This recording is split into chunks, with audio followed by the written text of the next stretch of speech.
The police have charged two men following last month's robbery and murder in Maggotty, St. Elizabeth. Hi again and welcome. This is Links 007 TV News Report, and we'll be right back with the full details to come.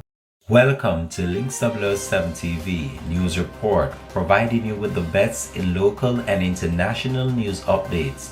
This is a place where you can get the most reliable and informative news information. Links 007 TV News Report.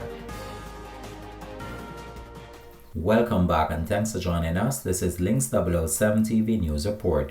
The St. Elizabeth police have arrested and charged two men from Manchester in relation to the robbery and murder that took place at a supermarket in Maggotty, St. Elizabeth last month. The man with the gun allegedly jumped the counter and robbed the owner of an undetermined amount of phone cards, cigarettes and money.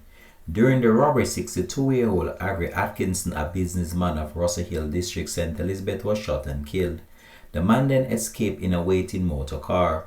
A report was made to the police.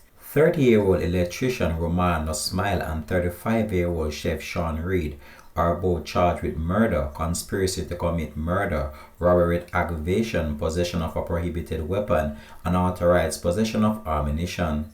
The police allege that on October 19, Smile and Reed entered a supermarket and posed as customers. One of the men brandished a handgun and the other stood at the door as a lookout. Them were charged this morning with the offenses of murder, conspiracy, robbery with aggravation, using a firearm to commit a felony, possession of prohibited weapon, unauthorized possession of ammunition. During an operation on Thursday, the men were captured with two illegal guns seized. They were subsequently charged. The police investigation continues. This has been Links 007 TV News Report. Thanks for watching.